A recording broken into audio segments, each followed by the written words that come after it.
This is Monocle on Design, a show where we unpack everything from architecture and craft to furniture and fashion. I'm Nick Manise. On today's special episode, produced in partnership with V-Zug, we talk timelessness. In this first instalment of our 4-part series, we hear from a panel of design experts including David Thulstrup, Llisa Demetrios and Rikke Frost, plus V-Zug's Chief International Officer, Alberto Bertos. All that coming up on Monocle on Design. Hello and welcome to today's special episode produced in partnership with V-Zug, where we'll be unpacking the theme of timelessness.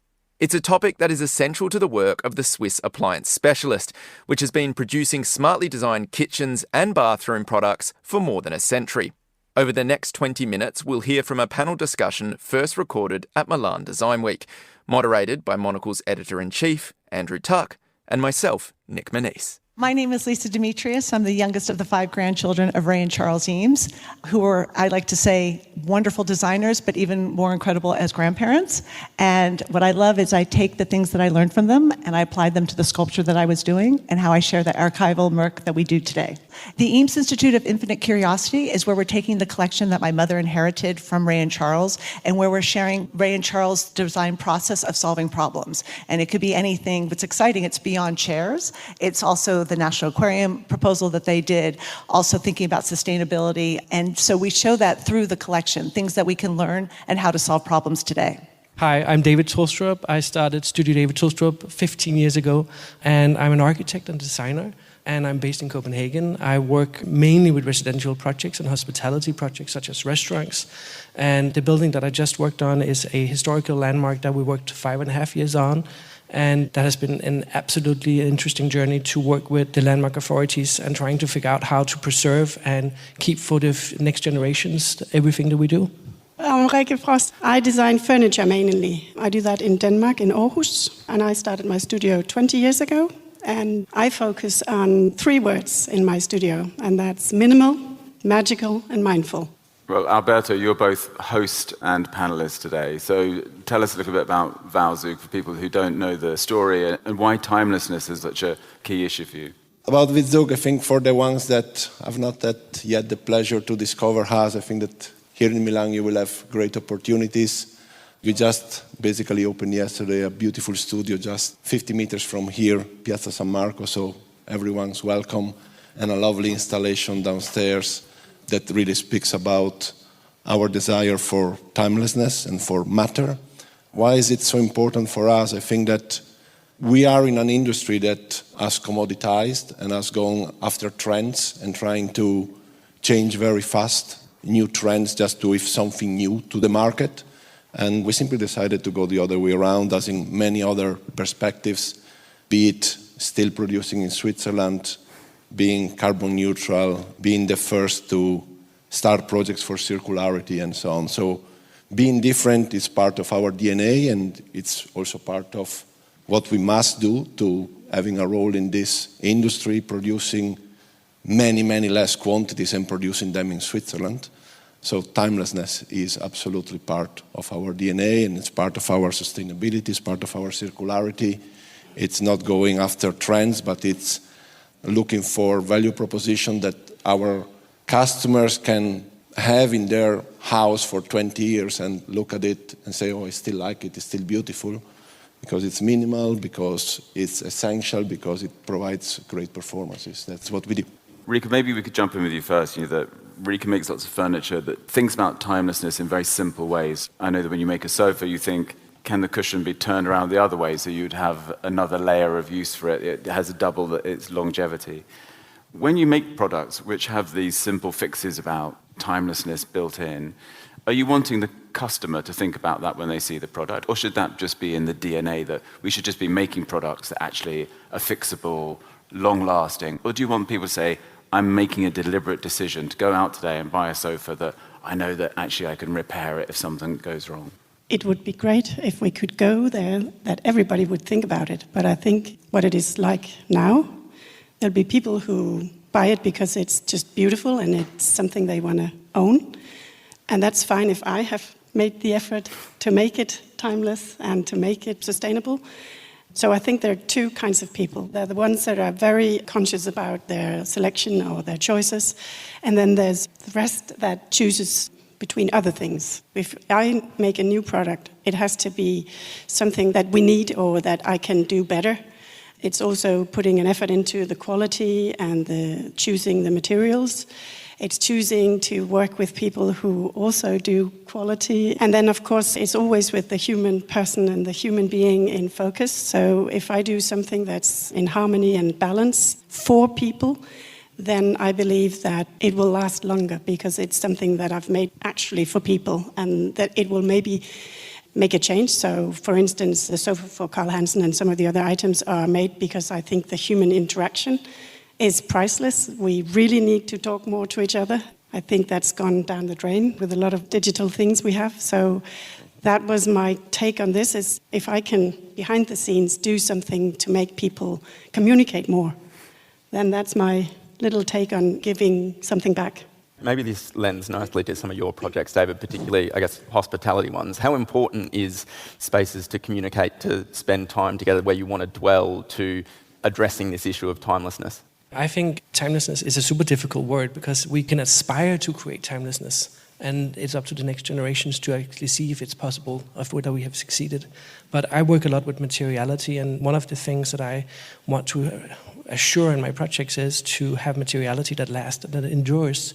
And a part of that is also, that we're sitting in this beautiful place with the old books, they have patina. So patina is also a part of actually creating something that lasts and choosing the right materials to ensure that they look great down the road. I think for hospitality projects, it is in its essence not necessarily projects that's going to stay for a long time. They have maybe a period of 5 or 10 or 15 years, and it's very rare that you're capable of being able to get a project where it stands for a long, long time. I mean, Noma is the perfect point. That's your project. Noma is a perfect point of standing a long time, but that is also one of the rare cases. And of course, working with materiality in that project has really proven that it was worth taking the right choices from the start. But on other projects, it is definitely more difficult to ensure that. But there are other aspects comes in, such as how can we dismantle it? What is the new technology in terms of using sustainable materials and recycled materials so that we also constantly are capable of reusing or taking things out? David, does it help being Danish? Because in Denmark there's such a kind of an appreciation of furniture design, of longevity in design, of materiality that seems to go a long way back.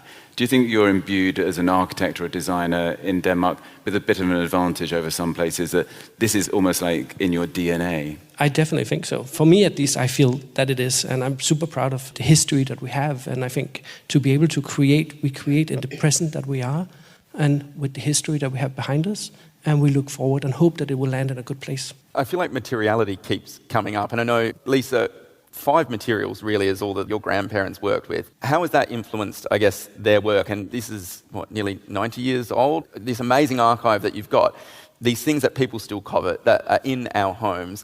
Where does materiality factor into, I guess, Eames pieces seeming to last forever? Well, what I find so special about the collection is the fact they really wanted to be hands-on in working in the material to see what it could or could not work on. And what I love is, yes, it's 5 materials: aluminum, fiberglass, plastic, wire rod, and molded plywood, which is what most people are familiar with.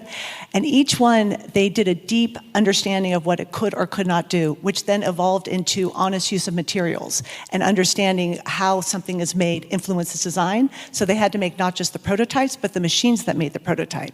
Then when they could scale it up to 5,000, they could then go to Herman Miller and ship both the prototypes and the machines, and they could scale it up to 100,000. So for them, it was to partner with Herman Miller to scale up in that way. But they called it the guest-host relationship, that their job was to make the best prototype before even shipping anything to Herman Miller. What I love about it, though, and the part that I like to bring to it, is the fact that my grandparents were thinking so sustainably, maybe than most people realize. The fact that they discontinued plastic and fiberglass and told my mom, bring that back when there's an eco-friendly version. Ray herself discontinued Brazilian rosewood being harvested for the lounge chair and ottoman when she heard of the impact on the forest. And so part of that sustainability and materiality is very, very important. But also it's thinking of the guest who will sit in that chair. So the way I look at it is the work that we do is so that everyone still is a wonderful guest of my grandparents when they sit in the chair. It's interesting, that notion of brand DNA and how it begins to sit in your company, because Alberto, you're trying to do some really interesting things now with circularity. And I think it comes back to this notion of like, who's it for? Is it for the customer? Is it for your staff? Because I think it's really interesting when you begin to tackle these things, your employees feel a bit more proud about what you're doing. The people you're buying feel more comfortable about their purchases. Can you just tell us some of the ways that you're beginning to try and experiment with circularity within the company? Yeah, I think that circularity starts from design, because clearly circularity you need to disassemble, and you need to be able to do it in an economical manner. When you think only about doing things, you would not necessarily have disassembling and reusing parts or repurposing parts in mind. When you think about circularity, you have to think, okay, this is the way I do it, and this is the way they disassembled, and this part I may use it again because it doesn't get any worse after a life in the appliance. This part I may recycle it, and this part I can bring it to another industry. So you need to think in these dimensions since the beginning. For example, we don't use glue anymore in any new platform. Why? Because if there's glue, it's hard to disassemble and glue will remain there. We are trying to do this now in every new generation of appliances that we launch. We are now working intensively on our washing machines, where we have already set up also all the infrastructure, working also with external partners to make sure that we do this in a way that over time it becomes also financially sustainable. Clearly, when we start doing this, we don't do it for the financial purpose, because at the beginning, I can assure you that the majority of the parts, you can buy it much cheaper, just buy them new. We do this having in mind that we need to reach certain scalability and a process in place to become also financially sustainable. Certainly, it works on the environmental aspect, and it works also to create a sense of purpose in the company and a sense of purpose in our organization that goes beyond producing the most desirable appliances, but it goes also to say, okay, it's not only what we think is the most beautiful, the most minimal, the most seamlessly integrated appliance, but it has also a deeper purpose that it will have a second life when the customer will decide that its life is over. David, this notion of timelessness. Last night we went to a dinner, me and Nick, and I sat next to somebody who's designed a very successful chair for schools. And he was decrying the fact that in the UK, the average spend on a chair for a school is 12 euros, whereas in Denmark it's 60 euros, in Switzerland it's 70 euros plus. And he said that when you go to schools, everybody wants to get the 12 euro chair because that's what's in their budget. They can't go beyond that. But he said every time he went to visit a school in the UK, the caretaker would say, let me just show you round the back of the school, and there's a skip, because the chair lasts 2 years. That's the maximum. And he said that the chair that he's produced lasts for 10 years. So you do the math, it's cheaper buying the 60 euro chair. But this question of pushing people on spending more, and it's a tricky economy, and people don't have always vast amounts of money. Is that something, both of you, maybe Rikke and David, you come up against this kind of equation of like, okay, it's going to be a better product, it's going to last longer, it's going to be more beautiful, it's going to be timeless, but how are we going to get people to pay for it? All the time. It's all the time a question, but I feel very, very lucky that I have clients that also, of course, listen and try to push these boundaries, because a part of my work is really creating good crafted projects, and that, of course, takes more time, and it takes also a little bit of higher budget. So they also understand that they can't go for a solution that actually don't work with time as a good factor. So I definitely have that possibility within the projects. And Rikke, for you, is that a question? Yeah, totally. It's if I propose some material that I believe, or some way of connecting things that I believe is better, then most of the time I have to argue quite a lot why we should do it, because it's more expensive than what we normally do. But then on the other hand, we have some really good discussions about it and why we should do it. And then a lot of the time now, it's better and better. I get more and more through. So we just have to keep pushing. And I think that's really the designer's job, to try and push it, because it's only us who can really make a difference in this stage of a product. It's really important that we take this responsibility on our shoulders. That's quite fascinating to hear, even in a country that we think is so design savvy, so well educated. I mean, you walk into a restaurant and people can name the chairs that they're sitting on, that you're still coming up against those struggles. I mean, Llisa, in the US, and I'm sorry, my girlfriend's American, so I'm allowed to say this, but I feel like there's maybe not this same design education. Do you see that as a big part of your work with the Institute? I think what's interesting, it's always part of the work, wherever anybody comes from who visits the archives and sees the collection. The part, though, that surprises people is how Ray and Charles approached each chair for each situation it might be in. So to design an airport tandem seating versus a couch versus a school chair, each one had its own use, and so they really didn't care what the chair looked like. They just wanted to know what's doing the chair in 25 years, which is something you just mentioned, and also you've mentioned. And so they knew there needed to be a different kind of durability for that.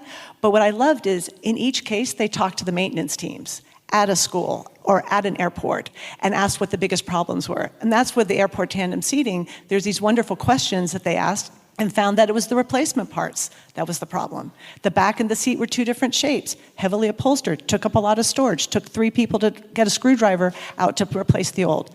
So what I love is, and hearing how each of you are speaking, each solution that you come up with, it informs the next solution. And it never stops. And that's what I love about working with designers, is everyone is curious and wanting to know more and to share it, something that they understand. That's something else my grandparents always said, is only share what you understand. And that's part of the process of working with the client, to be able to explain why you need aluminum for this, but you need molded plywood for this. And I think that deep understanding comes out in the work. And for me, I don't think they were trying to be timeless. I call it mending systems as opposed to replacing them. Because when you mend something, something's evolving in the design, and you've learned from the past, but you're making it better for the future. And can I ask you, Llisa, timelessness is all well and good, but the truth is that society changes and how we live changes. And when I think about furniture, for example, you go into a hotel lobby and people now don't just perch there waiting for somebody to come and get their suitcase. They perch there because they're working. So now they want a new system of furniture where there's got tables and places to plug in their computers. And society changes. Are you surprised that, in a way, that no matter how amazing all that archive of Eames furniture is, that people have adapted it for all these social changes, not just in time and space here in Europe, but globally, that you can walk into a house in the Middle East and you see the furniture there is adapted to all these cultural environments as well? Well, I think it's fascinating that the Eames Aluminum Group started as something to be outdoor furniture that then comes indoors, that becomes an office piece of furniture that has around people's dining room tables. And so I think the thing is, some things haven't changed. People still wait at airports, still people work at their desk for a long time. And so those things, I think the thoughtfulness that Ray and Charles, the mindfulness somebody was just mentioning earlier, it's still very imbued in the work. And what everyone's doing is using the flexibility of the chair. It can work in multiple places that maybe people hadn't thought of before. And so that's what I love. You previously mentioned this notion of repairability that your grandparents were thinking of, and it did feel like a little bit of a plug for V-Zug. And I know that wasn't the intention, I promise, but I mean, tell us how a customer in Switzerland, I know, can call up and basically ask for a new part for their washing machine. Where did this come into your way of working, this idea of repairability, rather than simply just shipping in a new washing machine? There's a bit of a joke in Switzerland that V-Zug service is faster than the ambulance, because it's part of our value proposition to make sure that we give an appliance that has a price, but we don't buy the appliance and then the relation with us is over. It's where it really starts. And we want to make sure that whatever happens, because unfortunately it happens also to us, and oftentimes for the way the appliance is used, we need to be there on time. And what we track is how satisfied the customer is. We're tracking how many times do we need a second visit, because that's bothering. And at the moment we are above 90%, means 9 times out of 10, when we come to repair, we fix it. And that's also very important. So it's part of our DNA. Clearly in Switzerland we have a lot of appliances because of our history in the country and the fact that we have appliances everywhere. So we have a lot of service. When it comes to international, it's where we are working intensively. We said since the beginning, if we open a showroom, there must be a service van and a technician. We are not just opening a showroom, creating the desire, and then we don't have the people to fix appliances. So it's part of our mission to establish a relation, not to sell a product. And, you know, when we talk about the price, as you said before, right, it costs a lot of money. Swiss people have clearly in mind that appliances is a durable good. So they tend to say, okay, this is divided by 10, by 15, and I know that it will last that time. When we come to international markets, sometimes it's more difficult. Also, the affordability is less, so we need to accept that not everyone can afford it. But what we're trying to do, for example, now in international markets, is the promise of repairability at our cost. So we have 10-year warranty, which is unique in the industry, which is to underline that the appliance is a durable good, is not a consumer good. And when people purchase V-Zug products in Switzerland, are they keeping them longer than they would many other brands, for example? Are they seeing that washing machine might be there for 5, 10, 20 years even? I don't have data on this, and I don't want to speak any bad about any other. I mean, data shows that Swiss people is very loyal when it comes, for example, to washing machines. They grew up with it. Their mother and their father had it. Their grandfathers had it. And all generations have been very satisfied. And we clearly see that if you can afford it, there's no reason to go for the second best. So we're very happy with the loyalty that we have in the Swiss market. And we're trying to create now this understanding that it's worth to do it also in international markets where the awareness, the loyalty, the word of mouth is not there, and it's up to us to bring this understanding. Working with designers, working with architects, having the appliance in the field with the first customers expressing how good it is. And most of all, it's not only about the appliance, it's our people, right? Because you can have an oven, you can have an appliance, you need to call sometimes, either because you have a problem or because you want to have an insight on how to best use the appliance. And this is where we want to make also a big difference, because the industry, sometimes you need to call and it looks like calling an airline that you have to wait for 1 or 2 hours, and sometimes then at 5 they drop the line.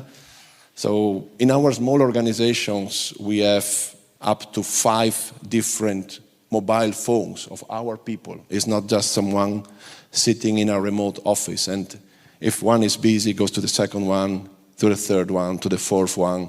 So we always try to pick up the phone within 1 minute. And that's part of being really premium. It's not only the appliance, but it's the service and the approachability that we have. My thanks to Danish architect David Thulstrup, US-based curator Llisa Demetrios, and Copenhagen-based furniture designer Rikke Frost, plus V-Zug's Chief International Officer Alberto Bertos. And that's all for today's special episode. For more design discussion created in partnership with V-Zug, tune into our next special episode airing Wednesday, the 29th of May. Until then, I'm Nick Manise. Goodbye, and thanks for listening.